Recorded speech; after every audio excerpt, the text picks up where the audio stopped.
Can you check these cameras, Austin, actually, before I jump into this next point? Restart them. Just restart them for me. Yeah. Before I jump into this next, this is a good point. It's a good point to grab on. What'd you say? Oh, I'm sure. Oh, man. Glassed. Man. Straight up. Dude, you're cold as hell. That boy going crazy. He was just sitting there quiet. He said that shit easy, bro. This shit's light.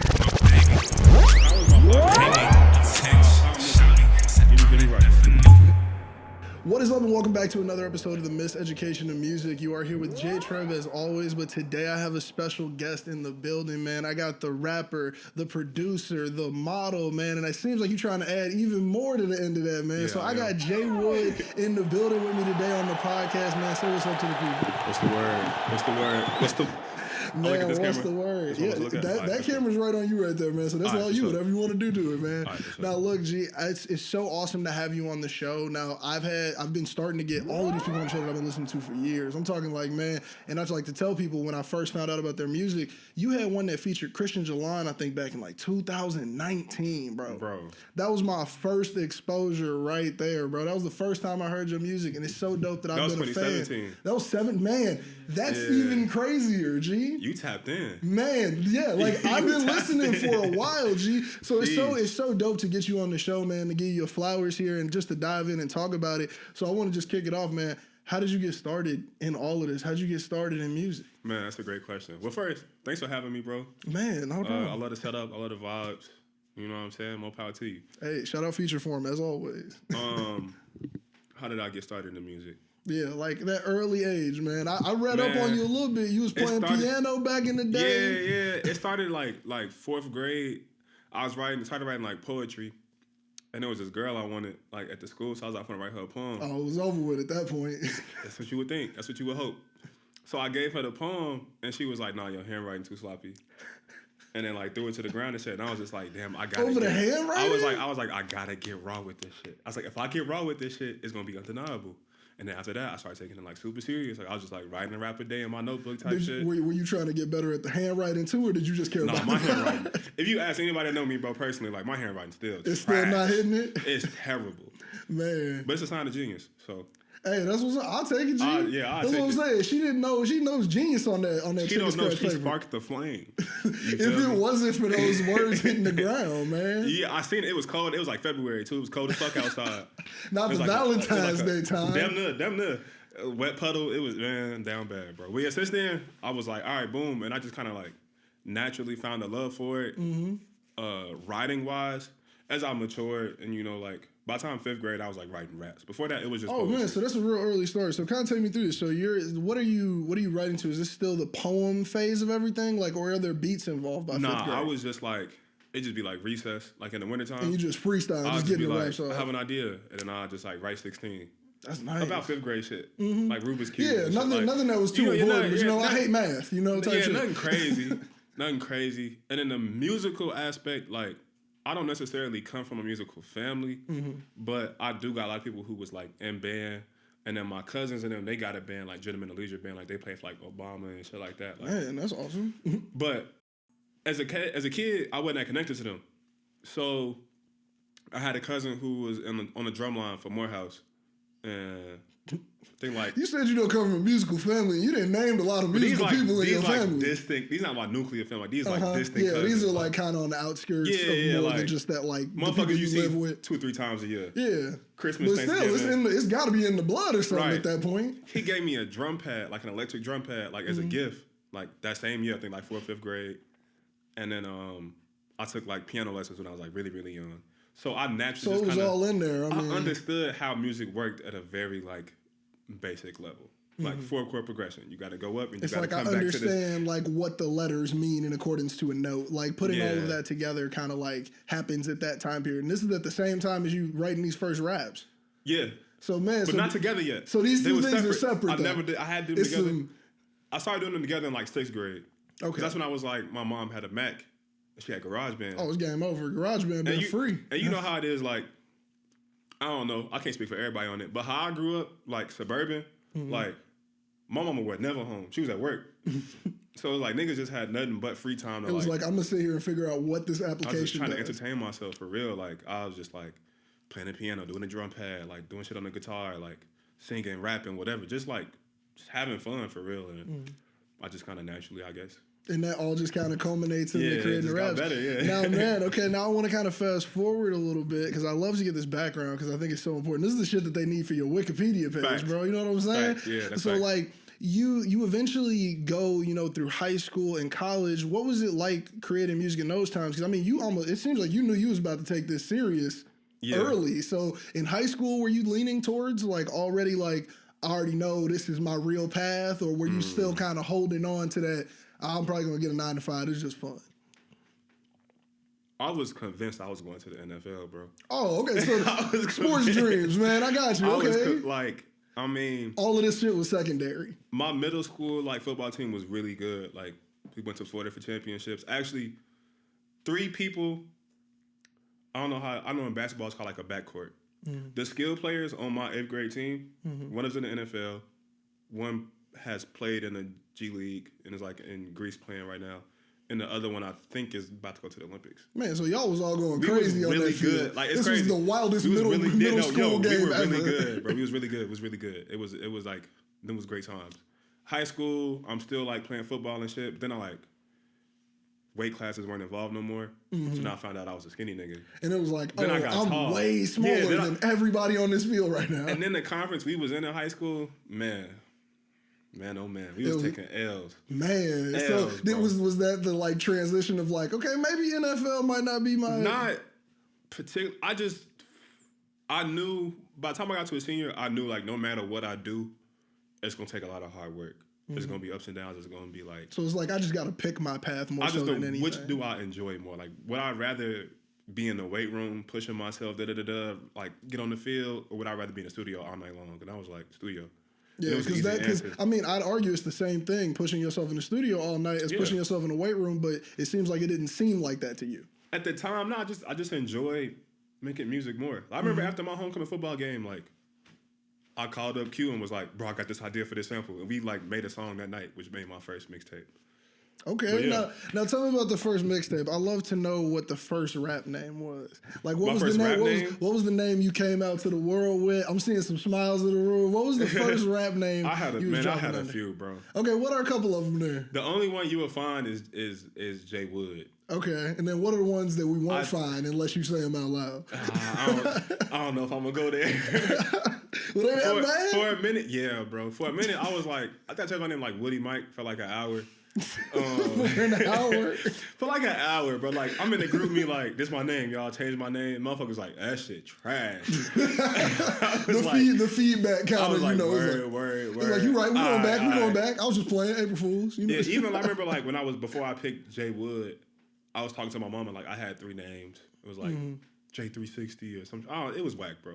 And she was like, I think J Wood the best. I was like, yeah, I agree. So I agree. That's really how we've been rocking since 2014. Okay, so 2014 is that's kind of, I would assume, the end of your high school time there. No, I was still. That's the thing. In high school, I was the athlete nigga, so I wasn't So this still I wasn't telling motherfuckers I'm dropping songs on SoundCloud on the low. Wow, okay. I was fake scared to do that because I was just I don't know, niggas ain't seen that side of me. Yeah, it's I don't know if I want to, put myself in that crossfire of people. It's just man, you know how high school is, bro. Yeah, no, I'm 100% aware, dude. You feel me? But by the time I was a senior, I dropped a few songs on SoundCloud and they was doing pretty well, and I was just I commend everybody who can drop music. In high school, I always wanted to do a lot of music stuff. Shit. I knew that, I was in the band back in the day, so I knew that, this was something I really wanted to get involved with, but I was always how do I tell you I do this? Or how do I start to do this? I just dropped the link in the group chat. And that's what I'm saying, bro. That's so awesome. And ran away from the phone. I wish I even had that, let me just, throw the phone away after I tell you I did this. Nervous as hell, and I was fuck it. Heart beating fast as hell. You hit the button. I'm I'm gonna do what I'm gonna do regardless. That's what's up. Can't be caught up on what other people think and shit. So I was just fuck it. And they was just this you? Yeah, they this shit decent. And when you get the right decent, you're your shit. You know exactly what that means. Hey, bro, this this might be a little something when you get those responses and everything. Yeah. Now, those responses led you to your junior year of college, as it said online, to pursue this full time. It said. Yeah, because all right, in order for this to make sense, I got to circle back. No, man, circle back. That's what this is for. I was in band. I was in band. I'm definitely band kid. I played like 3 or 4 instruments. All right, boom. High school, I quit band the 3rd day. You was over it? Well, our band was really good. They went state every year, like for the past like 36 years. Man. It wasn't for me, bro. It wasn't we was having like 5 a.m. practice, like in the parking lot doing yoga, and I was like, this not really my speed right now. It's like, this isn't quite what I'm trying to do. In 5th grade, in that notebook where I used to write raps, I remember like then they like trying to ask you like, what do you want to be when you grow up? And I used to play Sims a lot. I played Sims hella when I was a kid. Man, no, that's the game right there. I wanted to be an inventor. Like I wanted to be like a mad scientist. That was like the name of the career on Sims. Mm-hmm. Cause I just thought that shit was cool. Like Meet the Robinsons and shit like that. Like I was like, bro, I want to like. I can invent whatever the fuck I need. I like, bro, I just want to create shit. I've always had a desire to create. So because of that, my mom put me in like hella like engineering camps, et cetera, et cetera. All right, so man, fast forward. So you were on a STEM track in college before? Not only was I was on the STEM track, I was on the NFL track, and I was on the rapid track all at the same time. So this is what you meant by you knew you just had to pick one. Yeah, because I was like, everything you just said is like those are 10,000-hour careers. Facts. All of those are like you got to put that time in. You got to be dedicated. Nothing was gonna be sweet. You know what I'm saying? I knew. And then senior year, I was like, all right, I'm gonna go to school because my mom was like, stay at home. You gotta make something. Oh yeah, I was like, bro, I got that conversation. I was in there doing this podcast in the apartments while getting that degree, bro. You know, and Mizzou was like, "Here, have more money. Here's more scholarships." I'm like, "Cool." It's like I will. So I went to Mizzou engineering at first. I went to Mizzou electrical engineering. I did IT. I did computer science. I actually have an IT minor. Mm-hmm. Completely hated it. Not for me. I like the idea of creating shit, but I do not want to do the. It's like the legwork is different. It's Absolutely. Like I want to give you the idea. Yeah, that shit would be cool. Like I like watching like how they made it, YouTubes and shit like that. I don't actually want to do the equation. Hey man, I feel you, G. I'm the same way with music. I admire all of you who can sing, rap, and produce. Right. But I'm gonna stay here on my side. Facts. And I feel like every man has to come to that point in his life. Oh yeah, like, you gotta make your decision. Where do you fit in this game? Facts. So my junior year, I was very unhappy, or leading up into it, just like with school in general. I mean, you said engineering. There's no way I can imagine you were smiling every day. They're known for this. Yeah, like, you know what I'm saying? Like, so I was just like, how can I stay here so my mama not, pissed, continue to do my rap shit, but then make this experience work for me. Mm-hmm. And I ended up finding this major called digital storytelling. Oh man, that's a beautiful name for a major. Brand new. They just started it in 2015, mm-hmm. and it basically gave me it was everything I was interested in because I also found a love for like film. In my senior year of high school, I took like a film class, and I was like, damn, this shit is amazing. So it was basically like a film kid, but without like the vigorous film shit. Mm-hmm. Photography, animation, graphic design, creative just writing, showing how that story can come out through all of these mediums. We literally studied storytelling. Like I have a book on my bookshelf at the crib that just describes the type of way you can build a narrative, like the different arcs. Yeah, because there's so many techniques you can use. There's so many different things you can do as far as even like just like a photo, or if you use the medium of film, or if you use the medium of music. Like all of these are forms of storytelling, and how you can construct inside of there is the real part there. Man, you should have made that your major, bro. Man, I should have. I almost dropped out every single day until they handed me a diploma. So maybe that would have made it not that. But once I switched, I started having fun in school. And you see, I just chose to have fun running a recording studio out of my apartment. So I was like, I'm gonna just do this little homework, get whatever grades you need to pass me. Facts. I coasted hard. Sometimes I don't know if I deserve it. Man, look, a degree is a degree, bro. Oh no, the amount of time I was there lets me know I'm not giving it back. Facts. But yeah, man. Now we're getting more toward those time periods of that music that like I came in on. Yeah. So now we're getting towards those features, and even like 2020, you got Track Star, and in 2021 we got I believe Quality Time. Yep. Shirley. Amazing. Yeah, that's a great song. That's how you intro a project. It's wild the way it starts off. But so we're getting into that music now. I want to know, was there a contrast here between how you were making music before that time period where you said like, okay, I'm gonna sit down, this is my thing, I'm changing the major, whole life change happened. Was there a difference in how you created the music then versus now? Okay, now I want to know what was the old process versus the new process? I was chilling. So before I only would write a song if I was like super inspired. Like if I had an idea, I'm like, okay, cool, let's go to the studio. When I got to that point, and I met Namesake. You didn't kind of like treat it like anything that was like as serious as either like a football practice. No, I'm kicking it, bro. I was chilling. It was like, yeah, today I'll make some music. I was like, bro, I'm talented. I was just kind of just like coasting off that, like, just not really putting like the real. I have a good work ethic, and I did certain things in high school. Like I used to freestyle every day at 7:30 p.m. I had an alarm. How you got freestyle. So these things were still I was like doing practices, but it wasn't what you needed to once be I took who you it are like now. This is my life path. I was like, we're doing exercises every Saturday. Yeah, I need this to that. This time going like making little obstacles for myself, whatever. I was like pushing myself like way harder once I like switch majors and I'm like, all right, boom, like I need beats. This is the thing now. Yeah, like this, all the energy that I was splitting into everything else got to go to one thing now. So when you did make that switch, you said you were kind of that like, okay, I'll wait for the inspo to hit. Was it like I'm gonna like sit down and now I'm gonna force myself to kind of make these projects, or was it like you were falling in love with it in a different manner? That's a great question. Take your time, bro. I fell in and out of the love with the process so many times, G. Like. Certain times I'd be like, bro, this shit not fun. Like, yeah, because now you got alarms going off all the time. Maybe I should just relax. And sometimes it'd be like, maybe I should tap in. And sometimes I like get a momentum going, and I'm like, nah, bro, I want send more beat. I call Namesake, call Moses. It's like, look, I need everything. I need more. Shout out Namesake. I've heard Namesake on the start of a lot of beats. You know what I'm saying? Like, they are great. That's my boy. You know what I'm saying? So yeah, just like if I get my momentum. It's over. I made the whole Track Star tape in like 4 days. Man. It was just like, I just found my rhythm. It was and like, it was over with. And it was like, damn, we got a project. I'm like, damn, that shit crazy. So with this, like, hold on. Let me figure out how to word this. Do you first write your lyrics and then grab beats, or other way around, vice versa? Does it switch up? I have to be inspired by the beat. So you need that music to be hitting to figure out where you're going. Because I'm like, even to the point, like, the beats I'm picking, like, they gotta be musical. Like, okay. They gotta...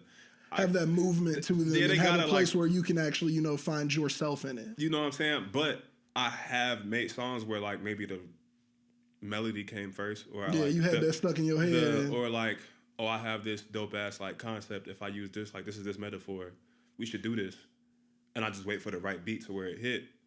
You know what I'm saying? So I've created like every kind of way. I would say the most recently in the last 2 years. It's been the wildest. Like I was about to say, the pandemic changed up a lot. So, I wouldn't hold anything against you if you had to find millions of new ways. I had to find a lot of new ways because the process was getting kind of boring. I mean, I imagine, especially like with creatives during the more intense times of COVID at the beginning, where people were locked in the crib, or when you're like only with yourself for so long, it kind of gets like more difficult to like create something new, because now I'm the only one around me. There's no inspiration here unless I'm really tuned in.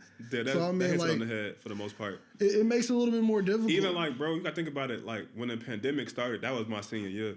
So it was like I was in my capstone. They was like, "Hey, go home." Same. I swear I wouldn't have got the degree. I like, bro, are we graduating? They was like, we don't know. Go home. Bro, they mailed me that diploma, and I was like, what, for that Zoom semester? They just gave us A's. They was like, man, just turn in your project. Like, y'all seniors, we gonna pass. My teacher was like, yo, if you just give us anything. Facts. And I was like, anything? Then niggas was at the crib like, what am I supposed to do? Bro, I had 5 million new ideas, but I didn't have the energy to get any of them out because the world was like so. I'm like, go get a job? Yeah.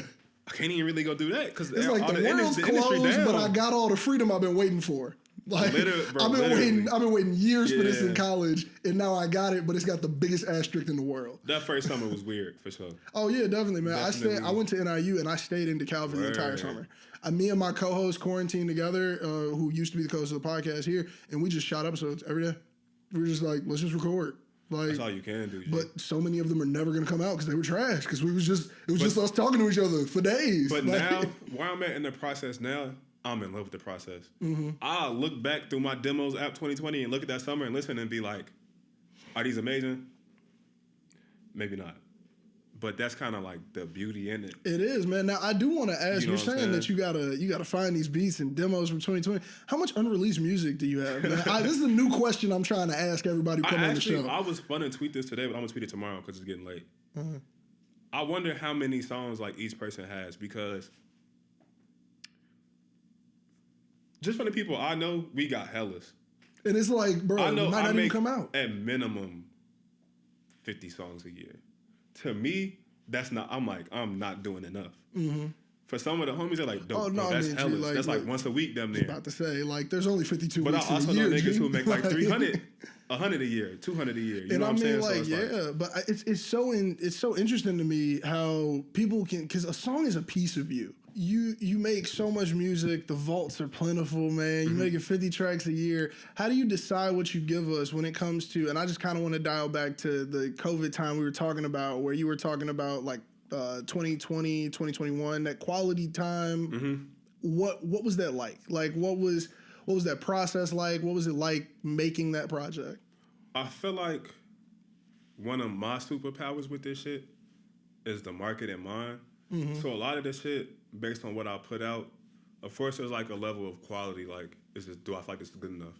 Like, I also feel like I'm very early, so it's like, is this a good first impression? Yeah, you gotta, this like, might be somebody's first time hearing it. Exactly, so it's like, not saying it gotta be a banger, but it gotta have, everything's gotta have that one element. It gotta have a certain energy to it, you know? And also, I'm thinking about how am I going to like, put it out?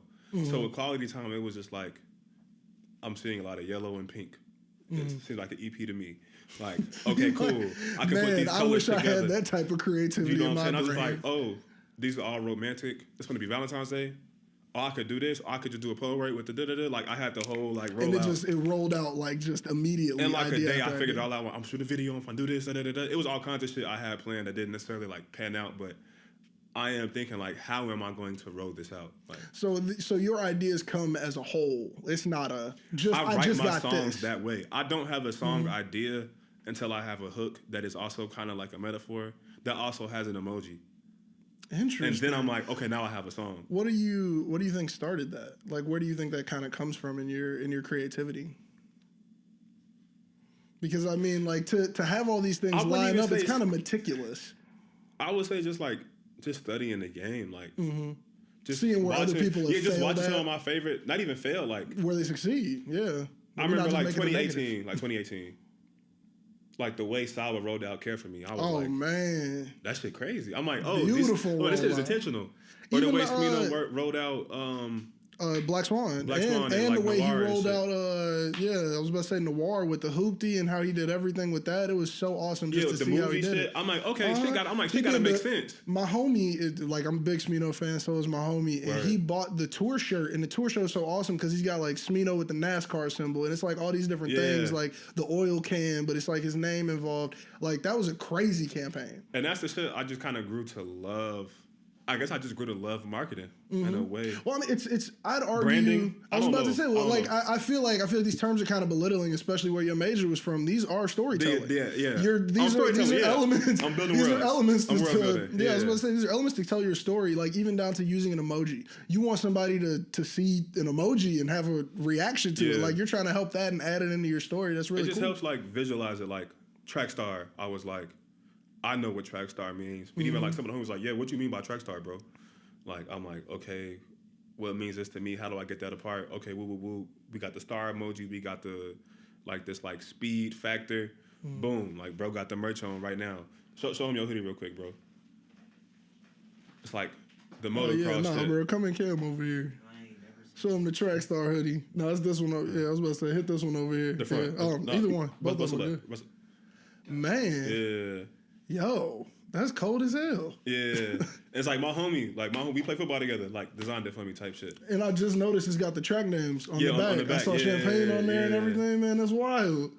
Oh man, no, these are full ideas. Like, you feel me? I see what you mean now by you're like, I gotta have a whole thing together. Yeah, like if I don't have an idea, it's like why am you putting your time into it? Well, that's just kind of how, bro, even like I got this song like Come Scoop. I'm like, boom, ice cream. Da-da-da. All right, cool. I have listening party at the ice cream shop. All right, boom. I'm finna whoop, whoop, whoop. Like, it's just like, everything just makes sense. It just makes sense. Like, the song be dropping itself for real. If it don't get dropped, it's probably just not good enough, yeah. That's what's up, man. Well, I mean, when all of those ideas come together, it almost seems like you're working against the nature of creativity to not put that out or not roll with all of these ideas that have come together. Facts. Now, I do want to take a little dive here because this is a question I ask everybody, and I feel like this is a great time to ask it. Let's do it. What is your dream project? because it seems like it means whatever you want it to mean here. So your dream project down to who would you want on it? Like, how would you want the vibe to be? It seems like you're in tune with the colors. So, like, what color would you want it to be? Things like that. Like, if it was, you didn't have to worry about a budget. You didn't have to worry about an artist saying no to you for a feature. What's the dream project? Down in the recording studio. You got a studio. I got big dreams, my boy. Hey, man, that's good. All right, check it out. I feel like I'm making my dream project right now. That's awesome. You know what I'm saying? Whether I get the features I want for it or I get someone that aligns within their like happens for a reason. You'll get who was supposed to be. I couldn't get Kanye, but I was able to get so and so. But like that's Kanye's lane. That's a W to me. That's a dub. Yeah. The project is red and purple. Red and purple. Like that's very nice. like passionate. 808 heavy. The producers would be Namesake Moses, of course, Pharrell, Pierre Bourne. And maybe like Hit Boy or something. Man, something that can give me like maybe. I'm not gonna lie, like, hearing like a Pierre Bourne beat and then the Hit Boy right now, I'd be like, hey, gee, this is already. I need Pierre and Pharrell and like Namesake and Moses to like really lock in. Oh yeah, no, get them all together. That's what I'm saying. That would be crazy. I've noticed more and more when I ask this question, people are like, I want my homies there first, and then we can talk about everybody else. And then it's like, I want to put my homies on with the people who I want to work with. We built it like we figured out what my sound was, but still figuring out actively. I feel like that never really ends because it's like you got to reinvent yourself you're every growing project. And changing as a human. We did some shit last week that don't sound like nothing I ever did. The College Dropout don't sound nothing like any album. What I'm saying? Like the next album shouldn't sound like what you was just doing. So especially I would say if you're doing it right. If I could get, all right, I'll just do like the Freshman Project. I want Omar Apollo on it. Okay. I want Toby Lou on it. Ooh. Man, y'all will go crazy on the track. Man, y'all will go stupid together. Raven Lene. Oh, of course, man. Bro, I'm not gonna lie. I became a fan of Raven when Sticky came out, and there's nothing that you could do now to make me never. Oh man, yeah, that's awesome. I saw that on your website as well. Yeah. That's so dope. G, she is such an amazing artist. Not even funny. Like her voice is intoxicating. It's like a siren almost. Like it's like she can sing opera, bro. Bro, you're like so enthralled with her voice. Like it's so perfect. Crazy. And then I will also want to have Duke Deuce. Okay.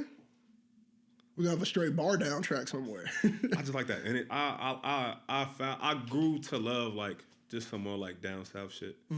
Definitely want Duke Deuce. And then there's one more person I want. Oh, Lindsay Foe.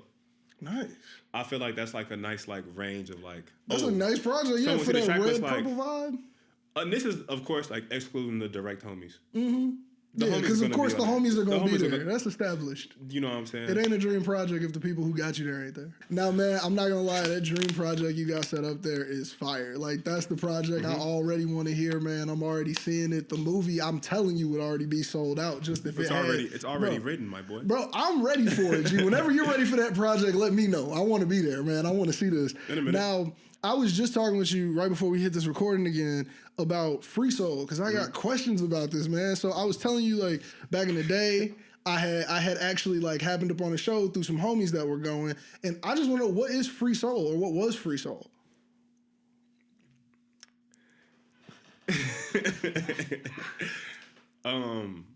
Free Soul was a group, like a huge like collective of just like very talented homies who had kind of like grew up together within like the same like 3 high schools. I think like HF. Everybody was kind of in that same area. HF, Rich South, and then I went to Marion. Oh, makes sense about the band thing. I went to Brother Rice. We competed against you. My cousin hooped for Brother Rice. That's wild. That's even more. We got to talk. But yeah, it was like imagine like a Odd Future. Or like like a collective. An ASAP Mob. And that's what it seemed Wu-Tang, like from what I had heard. You know what I'm saying? I am no longer a part of Free Soul. I just haven't found like a cooler yet. Yeah, just because my like, pretty solid. It is. No, it is. And I was like, all right, we just gonna rock with this. But yeah, that was Free Soul. That was free. Yeah. Interesting, man. Now, can I ask you a question? Like, how did the name even come about? Because I mean, it is Free Soul, but it's spelled SOLE. So I didn't make the name. I'm not gonna take no credit for that. But basically, the idea behind it is like soul, like a soul on like the shoe. So it's like you're breaking free from the chains, like from the shackles. So it's really just like this idea of like just being like eternally like free, I guess. Like even the logo is like a butterfly. Like what does a butterfly represent? Like you go through this cocoon stage and then you like grow into this like beautiful, metaphor like for life and shit like that. Man, that's so dope. See, now, I've literally been sitting on that question in the back of my head for years, so I'm so glad I got to ask it, man. I'm glad I could figure that out for you. Because that's just one of those wild things where I was really on the way here, like, bro, I'm not hallucinating, I'm not imagining. Nah, you're not crazy. Like, this happened. You're not crazy. Now, man, okay, aside from Free Soul, I want to get right back into the current because there is a single that I have to ask you about, man. You have a song called Handsome that is, like, it samples two of the hottest tracks. I personally, like, in weird ways, I love both of those songs the same, but for different reasons. You got this El DeBarge coming in at the beginning that I like it. That sample is amazing, dude. I've been trying to chop that song for years, and you did it. But or whoever did the beat, did you do the beat here? I chopped up the sample. Yeah. Oh man, okay. Well, you chopped it the way I've been trying to chop it for forever. And then on top of that, we got the I Think They Like Me, bro. The D4L era. Come on, man, the Snap era, like, it was so amazing. And on top of all of that, you really made a unique song that sounds nothing like either of those. So I gotta ask you some questions about so you said you chopped the sample. Was the sample before the lyrics? How did this all come together? I was on I had this thing. I have these different personalities. That sounds like Kanye. No, you're fine. You're fine. I know what you mean. I was on my A&R wood, and by A&R wood, what I do is I basically go to my Spotify and go to like fans also like, and then I see if I can reach out to them artists and just kind of just like, yo, hey, my fans listen to you. Yeah, like bro, let's lock in like whatever. Like I fuck what you got going on. Like check out their music. Like I just kind of like see what's out there type shit. So I was on like J Wood Radio. I was on Honesty Radio for my song Honesty. That's gotta feel so cool really to dope. Make a radio dope. For yourself. Like, well, Spotify made it. I know, but I'm just saying, how cool is that? Like, it's raw, and it be raw last songs on it. It's like, damn, I made these, and I was like the other ones. I should have made that song. I should have made that song. Their algorithm is like very, very good. Bro, I heard one song and this shit was fucking amazing. And I was like, who are these niggas? I was like, I really should have made this song. That's so dope, man. I never thought about even doing something like that. Hey, you got the tools, my boy. It's right there. It's right there. I reached out. I found the producer in the credits, reached out to him. He ended up like knowing Namesake just through like some producer nerd shit, I guess, whatever. I reached out like, bro, this song raw as fuck. We gotta lock in. He was like, I'm already hip to what you got going on. Let's do it. He was like, gee, I've been waiting. Yeah, basically like type shit. So me and Diamond Store, we got a session.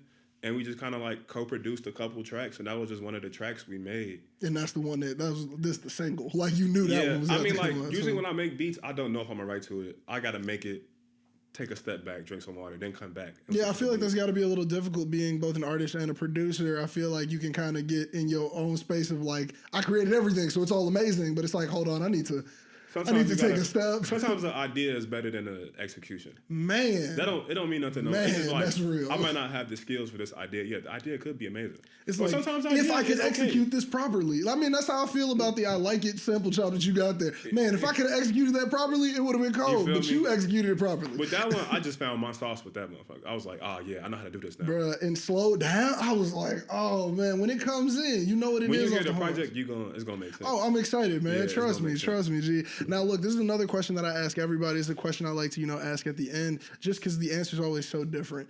Now, what do you do to take care of your creativity, to foster your creativity, to make sure you're not burned out every time you step up to a mic, or if you're about to go in a session with somebody? What do you do to just take care of that?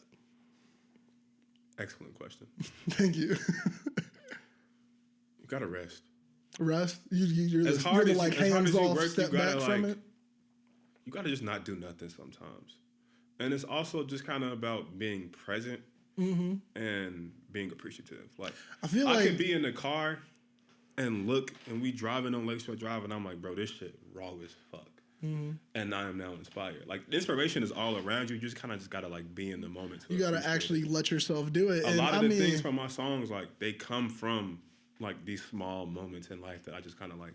It's like something that somebody else might have missed, but you took it and put it in a capsule. Facts. That's dope, man. Now, it kind of like seems like what you said is way easier said than done. Because I mean, even you know, being present and having those moments of rest sometimes as a creative kind of come with this like, I'm supposed to be working. I'm supposed to be doing this right now. I'm dealing this with that is a lot my right thing. now. Yeah. And I was about to say, so how do you overcome that secondary part of it? Well, for one, I would just say maybe like just trust.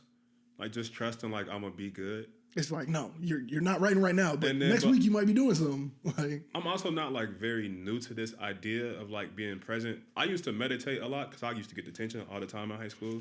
This is the best time to meditate. So I used to just meditate in detention so to make it go by quicker. I just like wouldn't be thinking about. It's like, let me just clear my entire brain. So like I kind of have the skills to like to remove yourself from a situation. Like, just take a deep breath. You know. Point out 5 things in the room. Like, you know, I can ground myself like pretty well. And kind of just take yourself out of that, like, let me not run myself into the ground with this creativity when I need to. I'll do it, bro. You will? Like, I mean, like, it seems like you have so many ideas. I mean, from a movie to like just an album and it's based off these colors. Like, it seems like your brain's moving at 1,000 miles an hour, dude. Yeah. That's called ADHD. Hey, man, what's giving us so much great art, my G. Yeah, like, definitely.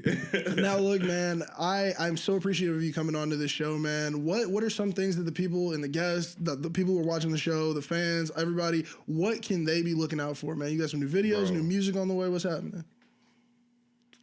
The shit I'm sitting on right now. It's crazy. Braxton, though. Man, that's what I'm saying, G. Like, the room right now has me ready for whatever this is, man. Maybe I'll show you something off camera.